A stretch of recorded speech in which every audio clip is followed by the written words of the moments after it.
Nagpapasalamat kami sa kanila, no, sa ating mga healthcare institutions, sa kanilang partnership sa Office of the Vice President and sa kanilang recognition sa kahalagahan noong serbisyo na naibibigay natin sa mga underserved communities natin, hindi lang dito sa Mindanao kundi sa buong Pilipinas. Nakakalungkot lang dahil wala na kasi kaming medical and burial assistance. Ito ay tinanggal. Hindi namin siya malagyan ng budget dahil tinanggal talaga yung line item sa Office of the Vice President nung lumabas yung budget ng Office of the Vice President sa General Appropriations Act. Kaya matitigil yung medical and burial assistance, pero masaya kami dahil nandyan pa rin yung mga healthcare institutions na handa makipag-partnership sa mga susunod na taon kung magkakaroon tayo ng budget. Last po, ma'am. VP, with our strong partnership with various sectors, ano po yung maaasahan ng ating mga kababayan mula po sa tanggapan ng pangalawang Pangulo in the next coming years, especially katuna sa mga GIDA area, ma'am? Oo. Patuloy pa rin ang mga proyekto at programa ng Office of the Vice President.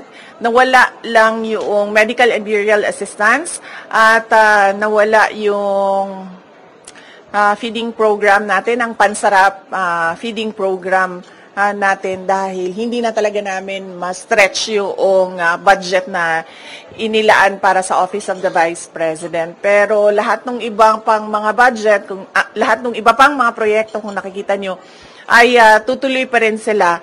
In fact, sa aming 1 million trees na sana ay target ngayong 2028 matapos 1 million. Kung nakikita nyo kanina, approximately nasa 800,000 na tayo. So expectation namin ay matatapos natin ngayong taon ang 1 million trees para sa ating bayan mula sa Office of the Vice President at sa ating mga partners. At ang usapan na lang namin ay itutuloy pa rin namin yung tree planting beyond sa target namin na 1 milyong puno. Okay. Thank you. Next question, Katrina Domingo, ABS-CBN. Good morning, good afternoon, VP. Ma'am, magkano po yung hihingi na budget ng OVP sa 2026? And ano po yung flagship programs considering na nawala na yung iba? Sa 2026 budget, submit kami ng proposal na 733 million pesos. Hindi siya kalayuan doon sa approximately 700 million na ibinigay noong nakaraang taon para sa Office of the Vice President. Hindi siya malayo sa 2025 budget ng Office of the Vice President. Ma'am, follow-up, bakit po hindi kayo nag-propose ng mas mataas na budget? Bakit po virtually retained na lang?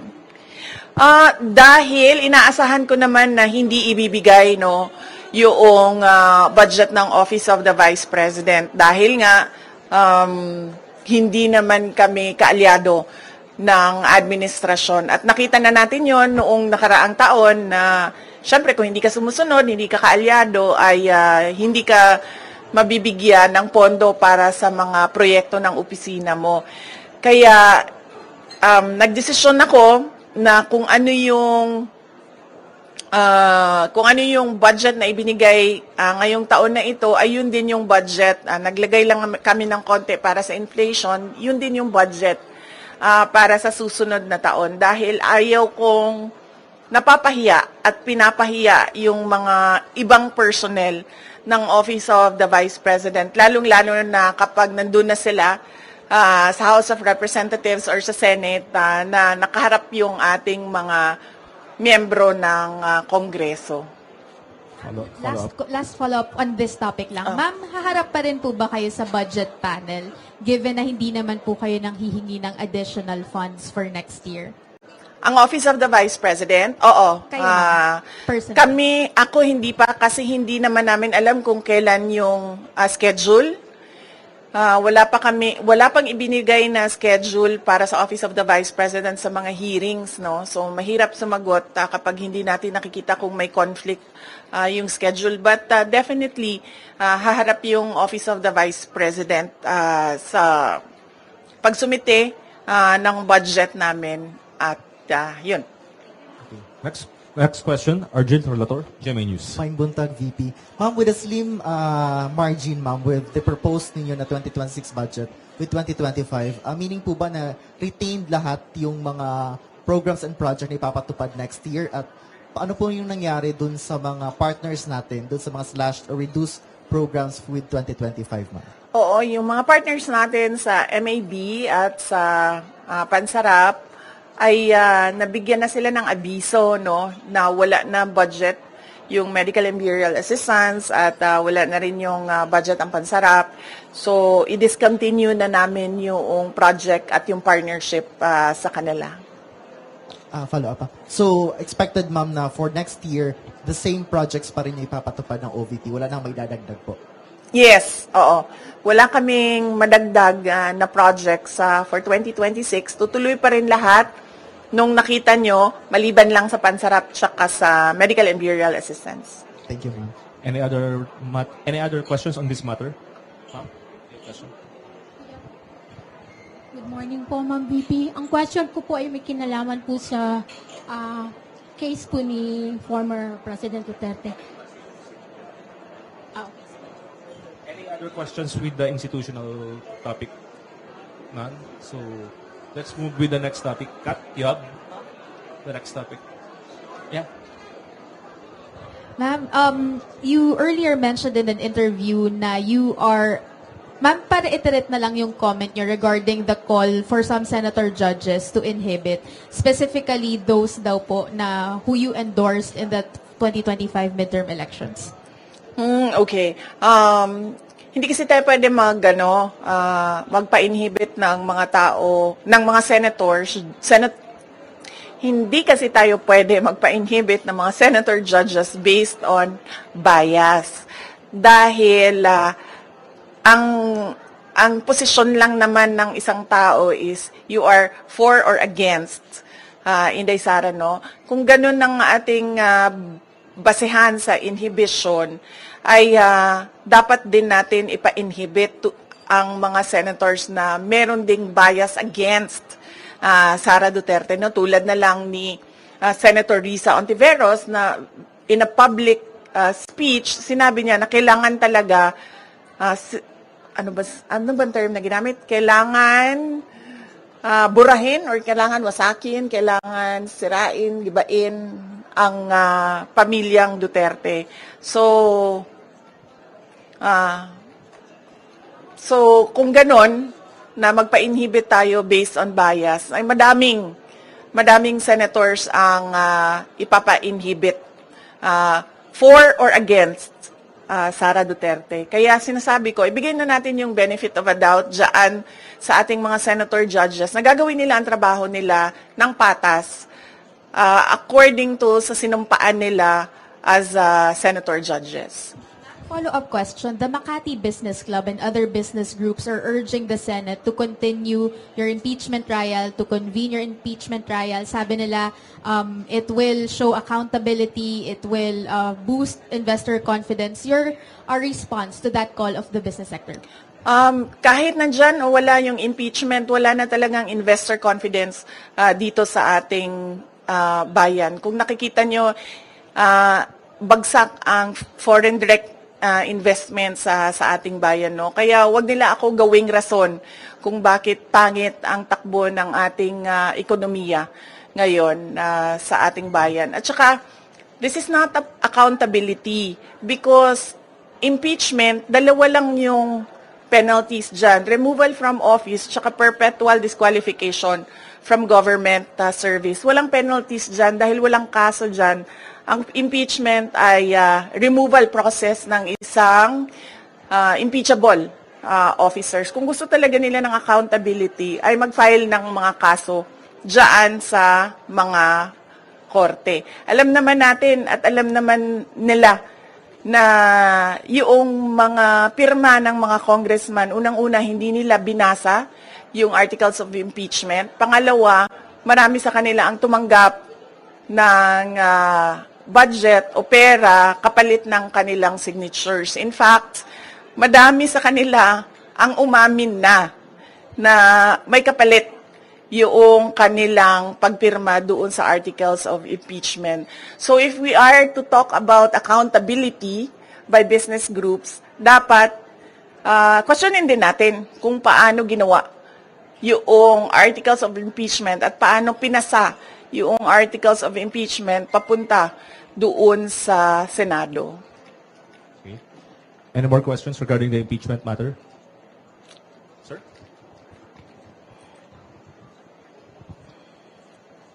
BP, good afternoon. So, haharap ka ba sa Senado dahil nag-issue sila ng summon? Hindi ko pa kasi, sir, pagkakaalam kung kinakailangan ang personal appearance. Yun ang hindi ko alam dahil hindi ko nabasa yung summons. Yung summons namin ay nandoon sa mga abogado at sila yung magdidesisyon kung ano yung gagawin doon sa summons. Okay. Ma'am, there's a phone-in question here from the Billionaire News Channel. Comment lang po dun, they are asking your comment regarding dun sa report ng OpenAI, the mother company of ChatGPT, that the PR firm of the son of Yossi Tanco, a billionaire, is behind the anti-Sara Duterte post online using ChatGPT platform. Your comment, ma'am. Oo. Actually, hindi lang yung kay Tanco, no, ang kumpanya na nagpapatakbo ng programs na anti-Sara Duterte online, anti-Duterte online, no. Meron pang mga ibang kumpanya na alam namin na ganun yung ginagawa nila at alam din namin na bayad sila. Kaya ako nagsasabi lagi, no, na yung ginagawa sa akin ay threats, harassment, and intended to disqualify me from the 2028 presidential elections. Kasi tulad niyan, tingnan nyo, noon may TRICOM ba ang tawag noon? Tawag nung hearing, Quadcom, tapos may TRICOM for fake news and for fake news, yes. May TRICOM na for fake news. Pero kung makikita nyo, ang mga tinawag nila doon ay mga lehitimong owners ng Facebook account using their freedom of speech and expression. Mga lehitimong social media personalities na nagbibigay ng kanilang opinion na hindi naman bawal sa batas, pero nakakalungkot kasi yung kanilang opinion pro-Duterte, pro-Sara Duterte, at yun ang iniimbestigahan. Pero ang mga tulad nito, na mga kumpanya na ang negosyo nila ay gumagamit ng mga program para sirain ang pangalan ng isang tao, ay hindi man lang kahit isang beses tinawag doon sa TRICOM na investigation ng House of Representatives. So yan, nagpapakita na itong lahat ay ano lang talaga, politika at harassment sa mga kalaban sa politika ng administrasyon. Hindi na yan ang galing sa amin, sir, ha? Hindi na kami nagsasalita kung anong mga panggigipit ang ginagawa sa amin. Tumatahimik na lang kami, yung mga kaalyado namin tumatahimik na lang. Yan talaga, tulad nung pag-amin ng mga congressman na may natanggap silang pera, kapalit ang signature, yung nilabas ng OpenAI na isang kumpanya na involved sa paninirang puri ng mga tao ay hindi galing sa amin, galing na sa universe. Para lang ipakita sa mga tao na kung anong ginagawa ng administrasyon. Puro politika, walang trabaho. At ngayon gusto pang i-blame, no, sa akin ang bagsak na ekonomiya ng Pilipinas. Any follow-up there? Kat? Do you intend to file cases against that company? Hindi na, ma'am. Sobrang napahiya na siya doon nung nilabas yon ng AI. I mean, nasaan na yung credibility mo as a service provider nung sinabi na ganyan yung negosyo mo. So, ano pang ano pang point na kasuhan ko siya. Nakakahiya na yung napahiya na siya doon sa nangyari. At nakita ng buong mundo yung kahihiyan na ginawa niya. Ma'am, just speaking of AI, meron pong video ngayon na shinare daw si Senator Bato and si Vice Mayor Baste claiming na it's an artificial intelligence generated AI in support of you. Your comment po doon sa nangyaring pag-share daw po di umano nung AI generated video. Wala namang problema siguro sa pag-share ng AI video in support of sa akin. Basta hindi ginagawang negosyo. Kung baga, if I were a social media account owner and gagawa ako ng AI to support a certain personality, walang problema doon kasi hindi ko naman siya ginagawang negosyo eh. Hindi ko naman binibenta sa mga tao yung produkto ko eh. No more questions on that topic. Okay, we move to the last two topics po. ICC, Kat, or Argel? Argel. Ma'am, good morning again, ma'am. Any update, ma'am, with regards dun sa isang state party ng ICC na willing daw mag-adopt kay FPRD na any case mag-grant yung request for interim release? And any update po dun sa request for interim release ng Defense Council? Oo. Yung request for interim release ay nasubmit na ng Defense Council ni dating Pangulong Rodrigo Duterte. Nakalagay yon sa website ng ICC. Accessible yon sa ating lahat. At makikita natin doon kung ano ang mga pinagbasehan ng request for interim release, ano yung mga justification at explanations ng defense team ni dating Pangulong Duterte sa interim release. Merong mga redacted portions doon dahil naisip ng defense team na kailangan maging confidential yung ibang impormasyon doon. Pero yun ay available naman sa prosecutors, sa judges, and ang pagkakaalam ko, available din siya doon sa representatives ng mga biktima. Yun lang yung, kung ano yung nalalaman natin lahat sa publiko, yun lang din yung maibigay ko sa inyo na information. Yung iba pa ay kailangan tanungin at sagutin na ni Attorney Nicholas Kaufman. Ma'am, any update dun sa oath-taking ni FPRRD? Or any case, ma'am, before ba ng June 30 possible na ma-release na si FPRRD? Nakikita niyo pa yung possibility na gano'n, ma'am? June 30? Apo. Wala kasing binigay na timeline. Walang binigay na timeline yung lawyer. Pero lagi niyang sinasabi, we are hoping that it will be granted the soonest possible time. Yan yung lagi niyang sagot kapag tinatanong siya about interim release. Doon sa oath-taking, hindi ko alam kung ano yung discussions niya. Iba din ng mga abogado ni dating Pangulong Duterte sa oath-taking niya. Mga Filipino lawyers ang kausap niya at nag-aasikaso ng kanyang oath-taking.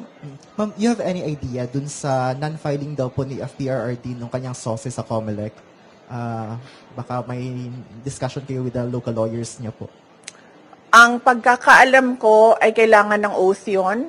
At hindi sila ata makapag-file kasi walang oath. So, ang ginawa ng lawyer ni dating Pangulong Duterte ay nagrepresenta siya para kay dating Pangulong Duterte doon sa COMELEC. Last two questions. Sige, ma'am. VP, good afternoon po. Doon po sa case po ni FPRD, alam mo ba natin, ma'am, kung nag-file na po ng motion to respond ang prosecution with regards po doon sa request po ni former president po ng interim release? Alam ko po ba, ma'am? Hindi ko po alam, ma'am, kung sumagot na po ang prosecution, no? Pero sigurado po ako malalaman natin yung sagot ng prosecution dahil public po yung filing ng request at sigurado po public din yung sagot ng prosecutors. Follow up po, ano po ang reaction po natin doon po sa request po ni FPRD with regards to the interim release? Ang sa akin lang naman is makakabuti talaga sa kanya yon, ma'am, dahil 80 years old na siya at hindi lahat ng pangangailangan ng 80 years old ay nabibigay ng ICC detention unit dahil siya din ang kauna-unahang ICC detainee na ganun ang edad na medyo hindi lang siya senior, super senior na siguro ang tawag sa kanya, ma'am, dahil 80 years old na siya. So, mas maigi siguro na meron siyang interim release wherein meron din siyang available na mga nurses and caregivers na mag-assist sa kanya. Last question po, Ma'am BP. Meron ho kasing lumabas na parang statement o balita quoting FPRD na parang hindi siya interesado dun sa taking o yung gagampanan yung kanyang role bilang mayor ng ano. Nag-react po si Attorney Conti, sinabi po niya hindi daw po siya naniniwala na hindi interesado si Pangulong Duterte na umupo bilang, ano po ang masasabi po natin dyan, ma'am, sa comment ni Attorney Conti? Ang Conti, malapit na sa Castro, no? Papunta na siya doon. Magkamali ka lang ng spelling, Castro na yung Conti na yan, eh. Hindi ko alam, ma'am, bakit hindi siya naniniwala, pero kasi hanggang ngayon wala pang oath si dating Pangulong Duterte, no? So hindi pa namin alam dito sa Davao City kung mag-oath ba ang pinili namin na mayor ng Davao City. So, on that note, yun lang ang pinagbabasehan namin.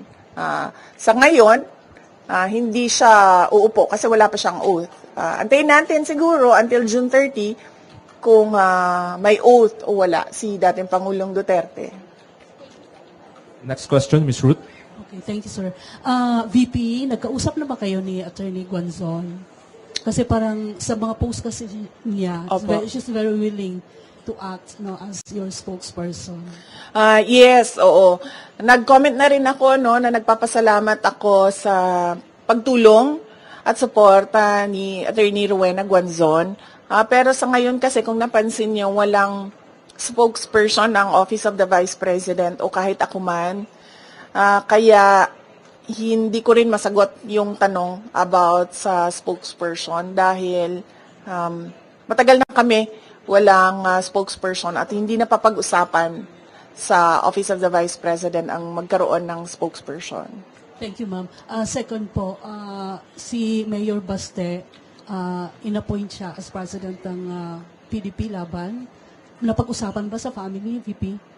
Hindi. Ngayon ko lang, actually kanina pagbigay sa akin ni JC ng information, doon ko lang nalaman na inappoint siya as acting president ng PDP Laban. At hindi kasi ako member din hanggang ngayon ng PDP Laban, kaya hindi ako makakomment kung ano yung desisyon ng partido with regard to their internal matters. Are you expecting, upon Baste's assumption as acting president ng PDP, are you expecting that she will invite you as part of the PDP? Matagal na ako in-invite, ma'am, sa PDP. Nandito pa si dating Pangulong Rodrigo Duterte. Last year, July, nung nag-resign ako sa Department of Education, inibita na ako ni dating Pangulong Duterte. At sinabi ko sa kanya na pag-iisipan ko, pero hanggang ngayon, wala pa akong decision, ma'am. Mainly because, nakita niyo naman yung nangyari sa akin, ma'am, di ba, no? So, parang ayaw ko nakausap yung mga politiko. Lalong-lalo na pag magkasama kami sa isang grupo. So, wala naman, I have nothing against everyone. In general lang, sa akin.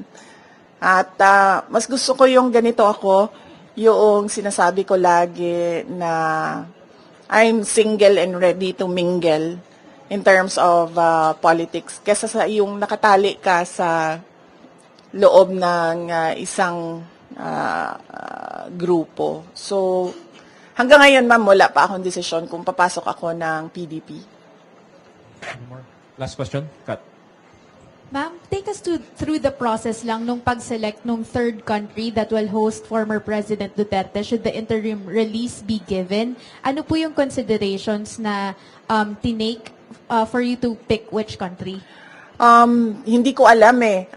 Kailangan si Attorney Nicholas Kaufman ang sumagot noong tanong na yan para comprehensive yung sagot niya kung paano umabot na merong request for interim release at merong country na nakausap. Ano po ba yun? Parang binigyan ng choices yung family or may isang choice lang po? Walang binigay na choices sa family at walang tulong siya galing sa ICC. Lahat ito ay tulong lang galing sa grupo ni dating Pangulong Rodrigo Duterte. Okay, thank you, ma'am. Thank you. So, yes. Yeah. So, wag na kayo gumalaw. Oo, kasi maganda na yung ano niyo. Ako na lang. Sir, pamila ako nito, sir. Saan? Sir, pwede na ako, no?